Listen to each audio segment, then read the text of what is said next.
The news continues now with Matt Woodman. All right, thank you, Jason and Maria. Steve Murphy is off tonight. And now for Thursday, September 22nd, this is CTV News at 6.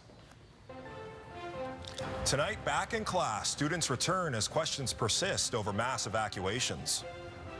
Some people thought it was a drill because there wasn't really a lot of news of what was going on. Then the line of duty, police officers answer the call for little boy recovering from surgery. I just felt like we needed to make him smile. And it must be fall. Here comes the Leafs. NHL team takes to the Maritime ice.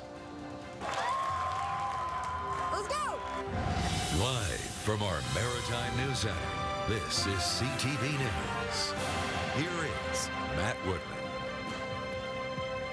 Thanks for joining us. Students and staff are back in class across Prince Edward Island today. As we learned from the RCMP, the threats go far beyond the Maritimes. And while investigators continue their probe into who's responsible, those affected are talking about the mass evacuations and how they were handled. CTV's Jonathan McGinnis has our story from Charlottetown tonight. Matt. All right, Jonathan, thank you. That's CTV's Jonathan McGinnis on Prince Edward Island for us tonight. Now, this topic remains the focus of our CTV News web poll. We're once again asking, how do you feel about the response to alleged threats at maritime schools? 3 options to choose from. It's appropriate. Potential threats need to be taken seriously. It's overboard and causes unnecessary worries. Or finally, the response doesn't go far enough. You can visit our website, atlantic.ctvnews.ca, to take part in the poll. Well, there's lots of talk on Dalhousie University's campus today after an article emerged online sharing photos of some female students. Before being taken down off the web, the article focused on the university's prettiest women and took photos from the students' social media accounts without their permission. The article was written by a female student. Many people around campus today say they're appalled by the article and believe the focus should be on the women's intelligence and strengths and not simply their looks. I felt kind of horrified to see another woman like tearing other women down, basically saying that you are what your selfies look like.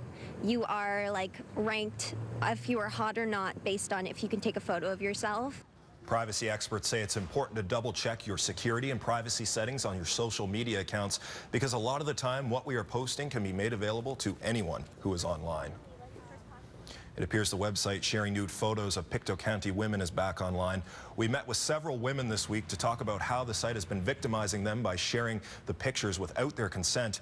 They told us the photos were taken when they were in long-term relationships. The site was taken down when news spread about an RCMP investigation into the matter, but now the site is returned and the women leading the fight against it say she's being verbally attacked and, quote, ruining their fun. I think it's disgusting. Like, they're fun. Like, I don't know. I don't even understand how they can continue with this and not see that it's wrong. All the women we spoke with want the website taken down permanently and charges laid against those who are contributing to the website. Tense moments in the skies over Nova Scotia's Pictou County this morning as a small plane crashed in a farmer's field near New Glasgow. The light aircraft had 1 person on board and was forced to make an emergency landing around 8 a.m. Upon landing, there was damage to the propeller and landing gear. The field itself was soft and a little muddy. We're still not sure what the plane was doing in the area, which is only a short distance away from a nearby airport. Officials say the 72-year-old pilot suffered lower back injuries. He was still conscious talking when he left the scene, and he was transported by EHS to the Aberdeen.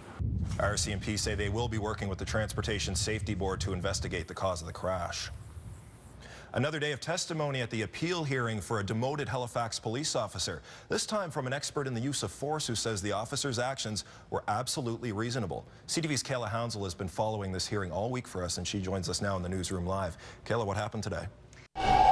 A woman who is fighting a rare form of bone cancer is calling on the New Brunswick government to cover the cost of her medication.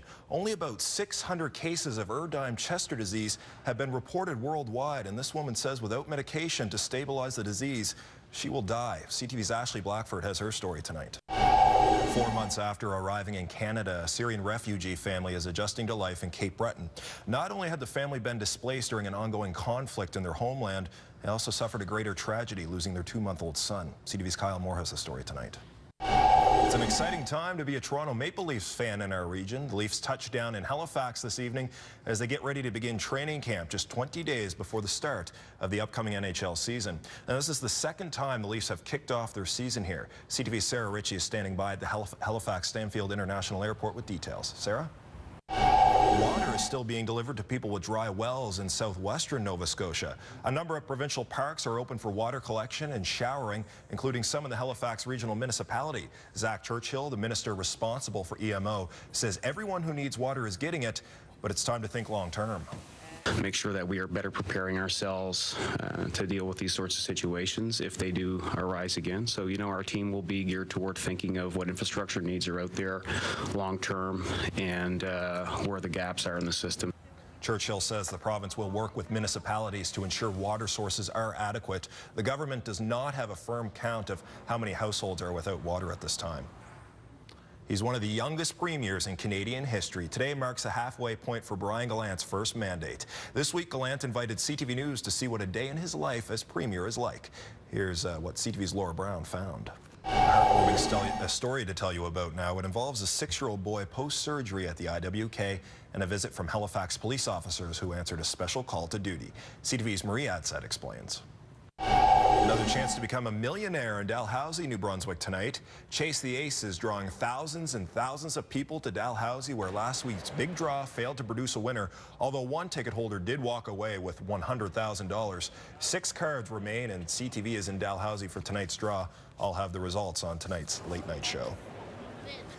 Still to come tonight, Elise Ham will have a look at the maritime weather forecast as we get set for the first full day of fall. Also a little later, we'll sit down with a researcher exploring how we can make the transition easier for young refugees arriving in a new country. But coming up next, a city on edge. The family wants answers. The family deserves answers. As riots continue over the latest shooting by police south of the border, officials refuse to release the dash cam and body camera footage of the shootings. The latest from Charlotte when we come back.